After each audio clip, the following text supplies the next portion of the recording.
विजय बदनाम, कांग्रेस या यूं कहें कि कांग्रेस के प्रदेश अध्यक्ष परेशान। उत्तराखंड की कांग्रेस पार्टी में अभी भी लगता है सब कुछ ऑल इज वेल नहीं चल रहा है। पार्टी के प्रदेश महामंत्री विजय सारस्वत, उनका नाम जमीन की धोखाधड़ी के आरोप में सामने आया है। इसके बाद से कांग्रेस के भीतर संगठन के स्तर पर कार्रवाई की मांग उठ रही है और ऊपर से बीजेपी कटाक्ष कर रही है, कह रही है कि कथनी और करनी में फर्क देखिए। कांग्रेस के अधिकांश नेता भ्रष्टाचार के आरोपों में घिरे हुए दिखाई देते हैं और कांग्रेस संगठन आरोप लगने के बावजूद कोई एक्शन नहीं लेता। तो अब सवाल यही कि विजय बदनाम और कप्तान परेशान। पहले ये रिपोर्ट देखिए और फिर सीधा रुख करेंगे अपने मेहमानों की तरफ।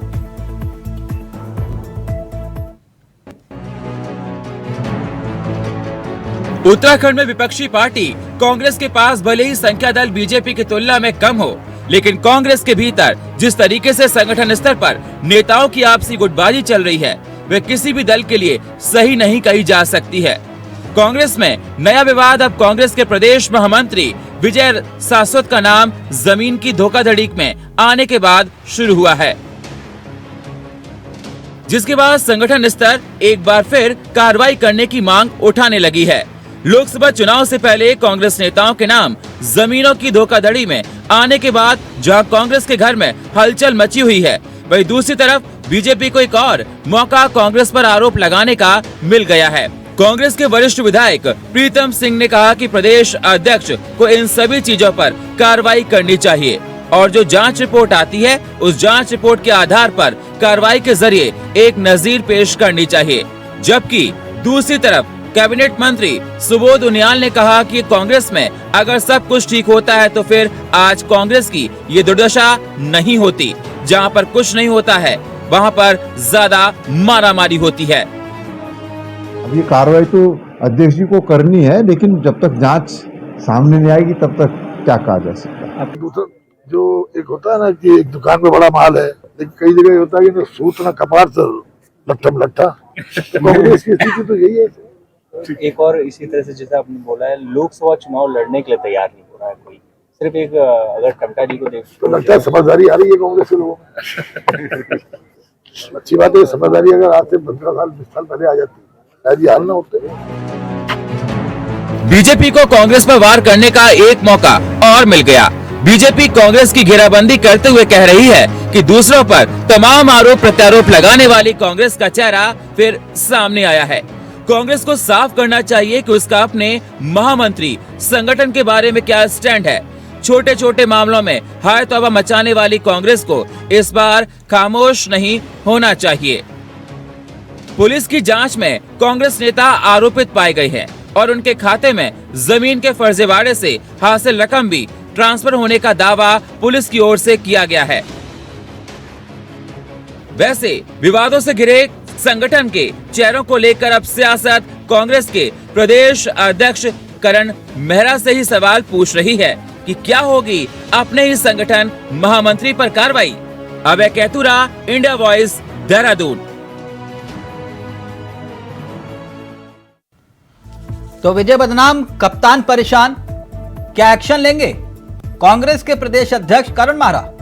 सीधा रुख कर रहे हैं अपने मेहमानों की तरफ। आपको बता दें अभी हमारे साथ इस वक्त इस चर्चा में कमलेश रमन, जो कि आम आदमी पार्टी का चेहरा है, वो इस कार्यक्रम का हिस्सा बन चुके हैं। साथ ही साथ आपको बता दें कि कुछ ही देर में बीजेपी और कांग्रेस का चेहरा भी इस कार्यक्रम का हिस्सा होगा। लेकिन जिस तरह से सियासत इस पूरे मुद्दे को लेकर हो रही है, कहीं ना कहीं एक बार फिर से उत्तराखंड कांग्रेस अपने ही नेताओं के मसले पर घिरती हुई दिखाई दे रही है। कमलेश जी हमारे साथ जुड़ गई हैं। कमलेश जी, कैसे हैं आप?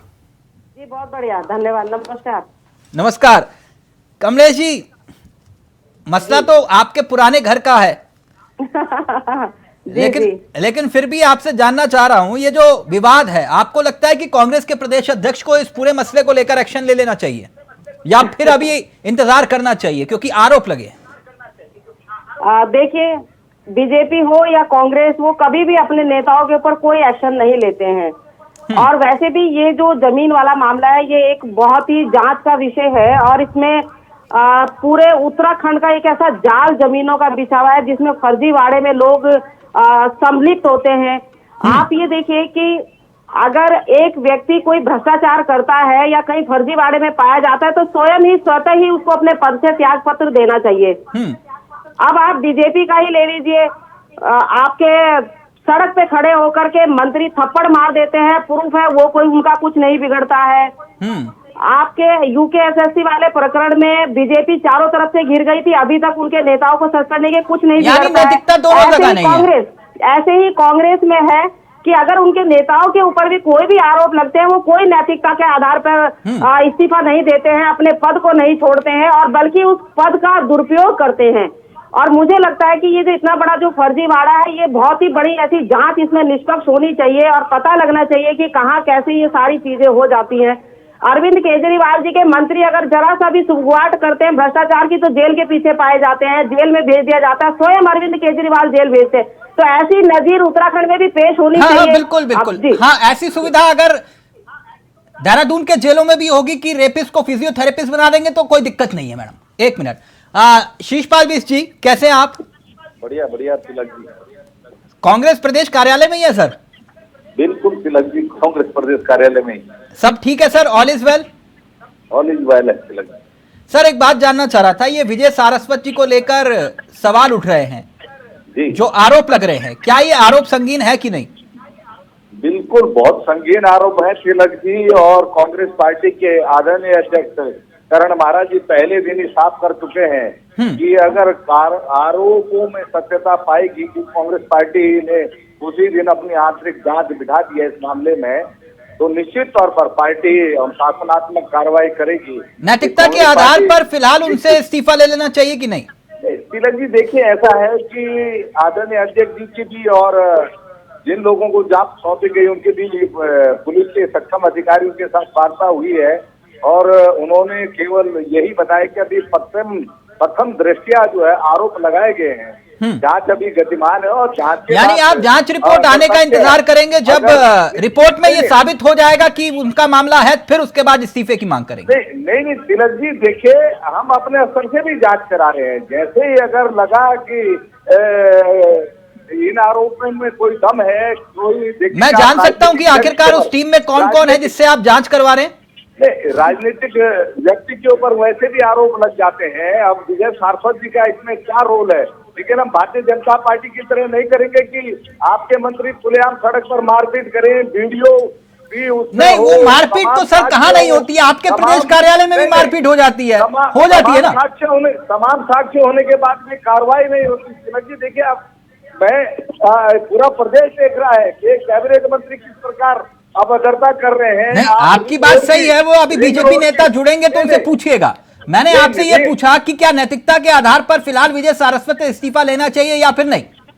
तिलक जी देखिए, ये तो आदरणीय विजय सारस्वत जी को तय करना है कि उनको, मतलब आदरणीय विजय सारस्वत जी तय करेंगे कि उनसे इस्तीफा लिया जाए? नहीं, वो देखिए, वो अगर नैतिकता के आधार पर इस्तीफा दे या न दे या इन मामलों में उनकी कितनी संलिप्तता है, मैंने कहा ना आरोप नहीं कमलेश्वर, सुना आपने, ये कह रहे हैं कि नैतिकता के आधार पर वो इस्तीफा देना चाहे तो ठीक है, वरना फिर कोई दिक्कत नहीं, जांच चल रही है। नहीं, पार्टी जांच कर रही है, नहीं है, नैतिकता कहीं दिखाई नहीं देती है। कौन सी नैतिकता की बात समझते पर है? ये स्पष्ट तौर से कह रहे हैं, चाहे वो कितना भी बड़ा पदाधिकारी हो, निश्चित तौर पर पार्टी कार्रवाई करेगी, लेकिन केवल आरोप के आधार पर। शीशपाल जी एक मिनट कमलेश जी, इत्तेफाक रखती है जो बात शीशपाल बिष्ट जी कह रहे हैं? देखिए, अगर नैतिकता बची होती तो मुझे लगता है कि जब पहले ही दिन आरोप लगा था तो अपने पद का उन्हें इस्तीफा दे देना चाहिए था, अगर नैतिकता होती अंदर तब। लेकिन क्या हम ये इंतजार करेंगे कि कब जांच होगी, कब जांच एजेंसी अपना निर्णय देंगी और कब फैसला आएगा और कब इस्तीफा देंगे? इसका मतलब हम लाइसेंस दे देते हैं और आगे भ्रष्टाचार करने का, और आगे षड्यंत्र रचने का, और आगे गलत तरीके से जमीनों की खरीद फरोख्त करने का। तो मुझे लगता है कि राजनीतिक कोई भी दल हो, सबको बहुत ही तरीके के साथ में काम करने चाहिए और अपनी पार्टी और संगठन के विषय में भी जानकारी रखनी चाहिए। आप अगर इस्तीफा नहीं देते हैं सारस्वत जी, तो ये कैसे पता चलेगा कि वो प्रभावित नहीं कर सकते जांच एजेंसियों को। और कौन सी जांच एजेंसी संगठन की है जो एजेंसियां उनकी जांच कर रही होंगी, जो सही और गलत का पता करेंगी? ये विषय तो कानूनी है और कानूनी प्रक्रिया के तहत ही सारे काम होंगे। और जब तक कानून अपनी प्रक्रिया करता है तब तक मुझे लगता है कि उस हर व्यक्ति जिसके ऊपर आरोप लगता है उसको नैतिकता के आधार पर इस्तीफा देना ही चाहिए। शीशपाल जी, तिलक जी देखिए, भारतीय जनता पार्टी में ये कल्चर है कि उनके महामंत्री जो है आदित्य कोठारी करोड़ों रुपए के जो है फर्जी बैंक घोटाले में आरोपित हैं, उनके ऊपर कार्रवाई नहीं होती है। आप देखिए कि उनके यहाँ पर विधायकों पर जो है फर्जी पट्टों के द्वारा लोगों को सरकारी जमीन। अच्छा एक बात, अभी संजीव जी भी जुड़ गए। एक मिनट शीशपाल जी, आपने कहा कि नैतिकता के आधार पर अगर उनको इस्तीफा देने का मन करेगा तो वो इस्तीफा देंगे। ठीक, एक मिनट शीशपाल, भाजपा के 6 पार्षद वैली में क्या करने के शीशपाल जी उनसे पूछ लीजिएगा ना, मैं तो सिर्फ आपकी कथनी और करने की बात कर रहा हूँ सर। आप कहते हो ना इनको इस्तीफा दे देना चाहिए, तो जब आपके घर में बवाल उठा तो इस्तीफा क्यों नहीं देना चाहिए, मैं ये पूछ रहा हूँ। देहरादून के मेयर पर आरोप थे शीशपाल संपत्ति जोड़ने के। मैं कह रहा हूं कि सब चोर हैं, आप ये कह रहे हो कि ये चोरी कर रहे हैं तो हम भी चोरी करेंगे, आप मुझे ये कह रहे हो। एक मिनट सवाल तो सुन लीजिए शीशपाल जी, आप तय कर चुके हैं सर, सवाल ना पूछूं बिश्री। अगर आरोपों में दम हुआ, अगर आरोप सत्य पाएंगे तो निश्चित तौर पर अनुशासनात्मक कार्रवाई करेगी, पार्टी पीछे नहीं हटेगी। पक्का 200%। अच्छा मैं संजीव जी के पास जाऊं, ये जो मसला है ये कहाँ का है सर, देहरादून का या ऋषिकेश का? हेलो, ये जो जमीन घोटाले वाला मसला है शीशपाल जी, ये देहरादून का या ऋषिकेश का है? नहीं, देहरादून का बताया जा रहा है। देहरादून का बताया जा रहा है। देहरादून का किस क्षेत्र में? क्लेमेंट टाउन क्षेत्र का बताया जा रहा है। क्लेमेंट टाउन का, क्योंकि मैंने ये सवाल इसलिए पूछा, शायद कमलेश जी को याद होगा, इससे पहले भी एक विवाद उठा था ऋषिकेश का, याद है आप लोगों को? शायद, हो सकता है मैं गलत भी हूं। खैर, संजीव वर्मा जी कैसे हैं आप? सब बढ़िया भाई साहब। वर्मा जी बहुत दिनों बाद आप दिखाई दिए। जी जी। आपकी मुस्कुराहट, मैं एक बात जानना चाह रहा था, शीशपाल जी कह रहे हैं कि भाई नैतिकता के आधार पर अगर उनका मन करेगा तो इस्तीफा दे देंगे, उनका मन नहीं करेगा तो हम जांच बिठा चुके हैं, हमारे यहाँ इन्वेस्टिगेशन ऑफिसर्स हैं कांग्रेस के अंदर, वो इसकी इन्वेस्टिगेशन करेंगे और फिर उसके बाद तय होगा कि उनका इस्तीफा लिया जाए या फिर नहीं लिया जाए। आपकी प्रतिक्रिया? वो कह रहे हैं आपके घर में भी ऐसे बहुत सारे बवाले जान हैं। तिलक जी देखिए, कायदे में तो अगर किसी भी प्रकार की धांधली के आरोप लगे हैं, भ्रष्टाचार के आरोप लगे हैं या कोई आपराधिक मामला हुआ है तो उसका जब तथ्य सामने आते हैं तो आपको नैतिकता के नाम पे इस्तीफा दे देना चाहिए और आपके जो प्रदेश अध्यक्ष हैं उनको भी आपसे इस्तीफा मांग लेना चाहिए। किंतु कांग्रेस के अंदर नैतिकता बची कहाँ है? नहीं, वो तो ठीक है, वो आप आरोप लगा ली, मैंने पूछा पक्का। आपके तो राष्ट्रीय अध्यक्ष और उपाध्यक्ष खुद बेल पर है। संजीव जी आप घुमाइए मत, एक मिनट पक्का, अगर प्रमाण साबित होता है तो फिर इस्तीफा ले लेना चाहिए पक्का। जब आपके राष्ट्रीय नेताओं के पास नैतिकता नहीं तो आपके प्रदेश के जो पदाधिकारी हैं वर्मा जी उनके पास नैतिकता कहाँ होगी? वर्मा जी हमें सहज चाहिए। वर्मा जी आपने कहा प्रमाण अगर सामने हो, रिपोर्ट दर्ज हो गई हो तो नैतिकता के आधार पर इस्तीफा ले लेना चाहिए। वो प्रेमचंद अग्रवाल जी वाला वीडियो देखा था आपने? किसकी बात कर रहे हैं सर? वो माननीय प्रेमचंद अग्रवाल जी। जी बताइए। उनका वीडियो देखा था सर आपने? हाँ। कैसा लगा आपको? देखिए, प्रेमचंद अग्रवाल जी की आप जहाँ तक बात करते हैं जी, तो उनके जो पीआरओ हैं उनके ऊपर केस दर्ज हो चुका है। नहीं, जानकारी होने चाहिए। मैंने तो सिर्फ और माननीय एक मिनट वर्मा जी, मैंने तो सिर्फ आपसे ये पूछा कि कैसा लगा आपको वो वीडियो? तिलक जी हाँ। मेरी बात भी आने दीजिए प्लीज, रिक्वेस्ट है आपसे।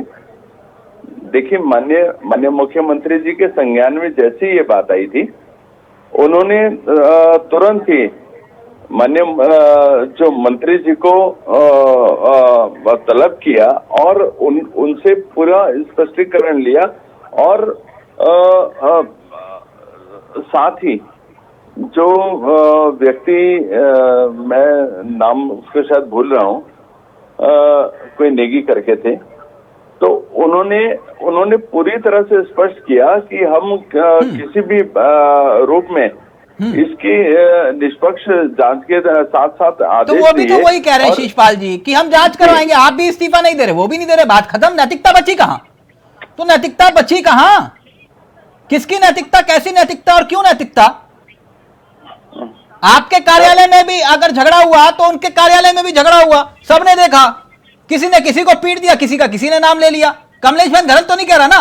बिल्कुल, ये तो सबने देखा ना, कांग्रेस कार्यालय के अंदर जो मारपीट हुई वो तो सबने देखी थी। जिन शब्दों का इस्तेमाल हुआ वो तो कोई सार्वजनिक रूप से कर भी नहीं सकता। क्यों शीशपाल जी, गलत तो नहीं कहा? तो नैतिकता बची का? जनता पार्टी के अंदर आप कांग्रेस पार्टी का तो एक कल्चर बन गया है। इनके महामंत्री अपने प्रदेश कार्यालय में पिटते हैं, राजेंद्र शाह जी उनके ऊपर अभद्र टिप्पणी करते हैं इनके कार्यकर्ता, और जब बात होती है तो ये लोग कहते हैं अरे हमारे यहाँ तो आंतरिक लोकतंत्र है। वाह, आपका आंतरिक लोकतंत्र, इस सरकार यही आंतरिक लोकतंत्र है। आपके रुड़की के कार्यकर्ता आकर आपके प्रदेश अध्यक्ष महाराज जी के साथ अभद्रता कर देते हैं, उन्हें कमरे में बंद कर देते हैं, और इनकी जो प्रदेश की प्रवक्ता गरिमा दसोनी जी भी इस बात का उल्लेख करती हैं कि रुड़की के कार्यकर्ता है और उन्होंने हमारे प्रदेश अध्यक्ष के साथ अभद्रता की। तो आप बताइए, आपने कौन सी उनके ऊपर कार्यवाही कर ली? उसके ऊपर भी जब थोड़ी से ज्यादा बात करी जाती है उसमें भी आपके पास एक ही बात होती है, आंतरिक लोकतंत्र, और जरा भी हर चीज का जवाब आपके पास एक ही है, आंतरिक लोकतंत्र। अरे आंतरिक लोकतंत्र से थोड़ा आगे बढ़िए ना। एक मिनट निगम जी, एक मिनट थोड़ा सा फ्लैशबैक में चलते हैं। और कमलेश बहन, आप इस मामले में मेरी थोड़ी मदद कर सकती हैं और उत्तराखंड की जनता को भी बता सकती है, क्योंकि आप घर के अंदर रहे हैं, तो आप घर के सदस्य होने के नाते आपको सब मालूम था कि क्या चल रहा है। मैं आपसे एक बात समझना चाह रहा हूं। शीशपाल जी, एक मिनट। हाँ, अगर नहीं पूछूं? तिलक जी, एक मिनट। नहीं, सब मेरे से ज्यादा जानते हो आपके घर के मामले में। नहीं, मैं एक सवाल करना चाह रहा हूँ तिलक जी। हाँ, कर लीजिएगा ना सर। एक मिनट जरा कमलेश बहन के पास, एक मिनट जरा उत्तराखंड जरा सुन भी तो ले। आपको क्या ऐसी वजह दिखाई देती है कि नेतृत्व ऐसे मामलों में नहीं, कई ऐसे मामले होते हैं जहां पर कांग्रेस संगठन कार्रवाई नहीं कर पाता? आप मुझे बताएंगे या मैं उदाहरण दूं? नहीं तिलक जी, एक मिनट रुको ना शीशपाल जी, प्लीज आप रुकिए, प्लीज एक मिनट। कमलेश बहन को बोलने दीजिए जी। पहले पार्टी में नहीं बोलने देते थे, यहाँ डिबेट में तो बोलने दो। एक मिनट तो रुको। हाँ, एक मिनट कमलेश बहन। देखिए, चोर मोसरे भाई है, वो कहाँ बोलने देंगे? ईमानदार लोगों को तो कभी भी बोलने नहीं दिया जाता है। नहीं, मैंने कभी खुली छूट है मेरे कार्यक्रम में, कोई दिक्कत नहीं।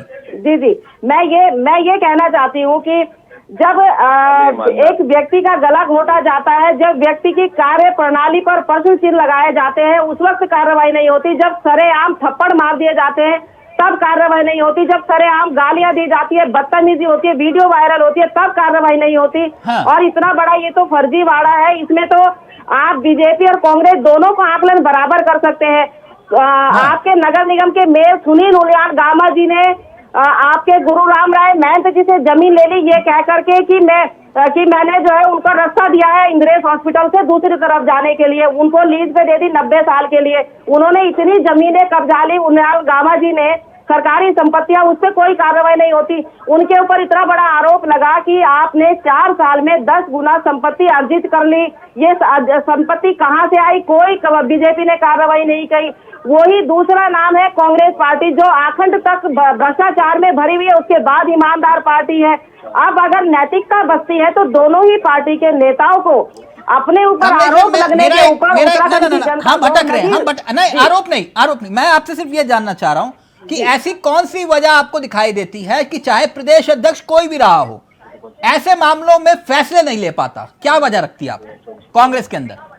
देखिए, कहीं ना कहीं कुछ ना कुछ ऐसी कमजोरियां होती हैं जो एक दूसरे के हाथों में होती है। तो मुझे लगता है वही कमजोरियां कहीं ना कहीं पार्टी के शीर्ष नेतृत्व के नहीं, पास ऐसी कौन सी कमजोरी? मैंने तो देखा, चाहे किशोर उपाध्याय रहे हो, चाहे यशपाल आर्य जी रहे हो, चाहे गणेश गोदयाल जी रहे हो, या फिर अभी मौजूदा वक्त के प्रदेश अध्यक्ष करण महाराज जी रहे हो, कोई भी जी रहे हो, सारस्वत जी तो सबके साथ रहे ना, सिर्फ प्रीतम जी को छोड़ के। मैं प्लीज माइंड मत करिएगा शीशपाल जी, जितना मैं समझ पाया मैंने उतना बता दिया, है ना? तो सिर्फ हाँ, तो ये तो सबके साथ ही रहे सारस्वत जी, तो मैं गलत तो नहीं हूं ना कमलेश बहन? बिल्कुल बिल्कुल बिल्कुल। हाँ, तो वजह क्या लगती है आपको? वजह, जब पूरी थाली उन्हीं के पास है तो वो थाली में क्या किसको दे सकते हैं, क्या परोस सकते हैं? जब पूरी थाली का जो पूरा सार है वो उन्हीं के हाथों में है, वो कोई भी अध्यक्ष आए वो उनके सबके महामंत्री होते हैं, सबके लिए काम करते हैं सब जी। यही तो बात मैं सुनना चाह रहा था। ये कौन सी ऐसी काबिलियत है शीशपाल जी कि सारस्वत जी प्रदेश अध्यक्ष कोई भी रहे, महामंत्री वही रहते? तिलक जी देखिए, विजय सारस्वत जी का सामाजिक जीवन में बहुत लंबा अनुभव है और बहुत लंबा काम उन्होंने राजनीतिक क्षेत्र में किया है। हाँ। निश्चित तौर पर उनका जो राजनीतिक अनुभव है, जो उनका समय का दान जो उन्होंने राजनीतिक क्षेत्र में दिया है, उसी के आधार पर उनको तो ऐसा नहीं हो सकता बीसी ऐसा नहीं हो सकता? लेकिन शीशपाल जी, मैं छोटा सा सवाल है, छोटा सा सवाल है, अगर आप अभी नैतिकता के आधार पर उनका इस्तीफा ले लेते हैं, मैं पूछ रहा हूं सर, एक मिनट, आप अगर उनको क्लीन चिट मिल जाती है, आप उनको प्रदेश अध्यक्ष बना दीजिए, अपील करिए संगठन से, कितने काबिल व्यक्ति को प्रदेश अध्यक्ष बनाइए, क्या दिक्कत है? थोड़ा इंतजार कीजिए, पार्टी जांच करा रही है और बहुत जल्दी पार्टी की जो है जांच रिपोर्ट आने वाली है। अच्छा, मुझे ये तो बता दो कौन जांच कर रहा है, मुझे नाम तो बता दो सर, नाम तो बता दीजिए कौन है? देखिए, उसके लिए आदरणीय अध्यक्ष जी अधिकृत है, मैं अधिकृत नहीं हूँ। और मैं दूसरा बता दूं, अच्छा, मतलब जांच चल रही है, आप ये भी नहीं बता सकते किसकी अध्यक्षता में जांच चल रही है? अभी देखिए, वो आंतरिक और गोपनीय, हाँ, गोपनीय। और तिलक जी देखिए, राज्य के एक बड़े IAS अधिकारी का अभी NCR में जो है घपले घोटाले में फर्जीवाड़े में नाम आया, उसके खिलाफ अब ये तो वर्मा जी बात बताएंगे। वर्मा जी, राकेश भोगना, विजय भोगना के सुपुत्र हैं, 6000 करोड़ के फर्जीवाड़े में उन पर FIR दर्ज है। क्या कार्रवाई करने की हिम्मत दिखाई इनकी सरकार ने? संजीव निगम जी, मुख्यमंत्री के औद्योगिक सलाहकार ईडी की रडार पर देखिए, मनी लॉन्ड्रिंग का केस 200। अब सुन लीजिए सर, आप ये कह रहे हो कि हाँ ठीक है, संजीव जी वो ये कह रहे हैं कि आपके यहाँ अधिकारियों से लेकर मंत्री और मंत्री से लेकर कार्यकर्ता सब भ्रष्टाचार में लिप्त हैं। आप सुन लीजिए ना पीछे, एक मिनट देने का मौका नहीं देगी। शीशपाल जी, आप क्यों अपना BP हाई करते हो? जांच जरूरी पाई गई तो जांच की जाएगी सर, मुझे मालूम है, कार्रवाई नहीं होगी, मुझे मालूम है, मत बुलवाओ, अच्छा नहीं लगता, मत बुलवाओ शीशपाल जी, आपको भी मालूम। एक मिनट तिलक जी, मैंने जितने मामले गिनवाए आप बताएं गलत है? तिलक जी, अगर मैंने उदाहरण दे दिया तो यहाँ बैठ के काट नहीं पाओगे शीशपाल जी, मैं आपको बता रहा हूँ। एक मिनट रुक जाइए, साकेत भोगना पे 6000 करोड़ का। सर एक मिनट रुक जाइए, उनको बात तो रखने दीजिए अपनी, वर्मा जी को, इतने शालीन व्यक्ति है, एक मिनट रुकिए ना। इनके औद्योगिक सलाहकार के ऊपर तिलक जी देखिए, कांग्रेस पार्टी का चोली दामन का साथ है भ्रष्टाचार और धांधले और घोटालों से, और जब जब इनकी सरकारें रही, इनकी सरकारों में लगातार धांधले और घोटाले होते रहे, चाहे केंद्र सरकार की 2004 से 14 तक की हम बात करें, चाहे 2012 से 17 की इनकी राज्य सरकार की बात करें, तमाम घोटाले और घपले इनकी सरकारों में हुआ करते थे, और ये उनको ढकने का, उनके ऊपर पर्दा डालने का ये लोग काम करते थे। आप बताइए, आपने किसी भी घोटाले घपले पे किसी की जांच करने का काम आप लोगों ने किया? कार्यवाही की तो बात ही छोड़ दीजिए। हमारी सरकार में एक शिकायत भर पर हम उसकी जांच भी करवाते हैं और कठोर से कठोर कार्यवाही भी करते हैं, लेकिन आप लोगों का तो इतिहास ही काला है मेरे भाई। 70 सालों का इतिहास, काला इतिहास है। चाहे एक मिनट एक दिलचस्प सवाल आ गया, एक मिनट सबका ऑडियो नीचे, बड़ा दिलचस्प सवाल आ गया। एक मिनट शीशपाल जी जरा उत्तराखंड की आवाम को बताइए, कोई आपका शुभचिंतक है, सवाल पूछ रहा है, कह रहा है कि आपके संगठन में इस वक्त अनुशासन समिति का अध्यक्ष कौन है? हमारे संगठन में इसमें अनुशासन समिति का जो है नवप्रभात जी हैं, आदरणीय नवप्रभात। प्रदेश संगठन जो है आपका, उसमें नवप्रभात जी अध्यक्ष है जी। तो यानी उनकी अध्यक्षता में जो है वो कमेटी गठित हुई होगी, जांच कमेटी। देखिए, मैंने कहा इससे आदरणीय अध्यक्ष जी बयान देंगे।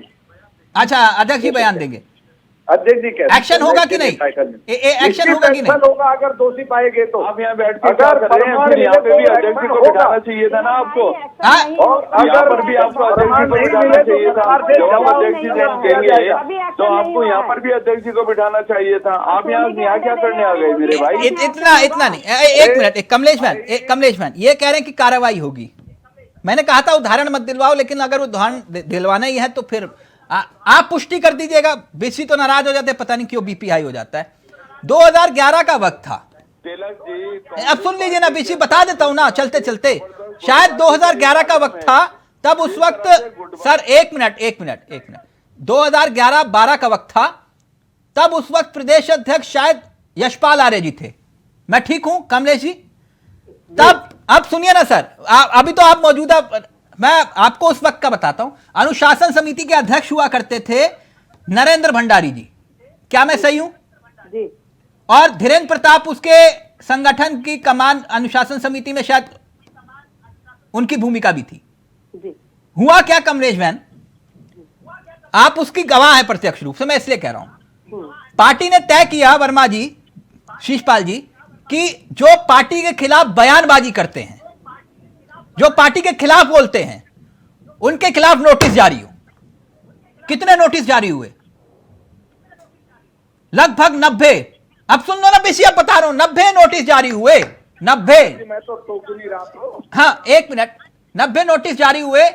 और 90 नोटिस जब जारी हुए, उसमें हरीश रावत के बेटे आनंद रावत पर भी नोटिस जारी हो गया। और चलिए ठीक है, वो 56 इंच वाले डोले वाले सब भी थे उसमें। आधे घंटे में सारे नोटिस वापस हुए। और जिन्होंने नोटिस जारी किए तो उनको माफी मांगनी पड़ी। अब सर मैंने उस वक्त ही सुना, अब रहने दो, अब इतना नहीं कि उपाध्याय जी है, किसी को छोड़ेंगे नहीं जो इधर उधर करेगा। गणेश गोदयाल जी है, छोड़ेंगे नहीं जो इधर उधर करेगा। प्रीतम सिंह जी है, छोड़ेंगे नहीं जो इधर उधर करेगा। देख लिया सर, करिए, आपका संगठन है सर। Thank you. आपको जो है निश्चित तौर पर पार्टी की ओर से कार्रवाई दिखेगी। चलिए ठीक है सर, आप भी यही बैठे, हम भी यही बैठे, कमलेश बहन भी यही है, संजीव वर्मा जी भी है। Okay, thank you sir, thank you. वक्त इजाजत नहीं दे रहा, बहुत बहुत शुक्रिया कमलेश जी आपका भी, शीशपाल जी आपका भी, और संजीव वर्मा जी आपका भी। तो विजय बदनाम, कप्तान परेशान। क्या होगी कार्रवाई अब देखते हैं होता है क्या, लेकिन इतना जरूर है कि मसला आरोपों का है, दोष सिद्ध नहीं हुए। नमस्कार, जय हिंद, जय भारत, जय उत्तराखंड।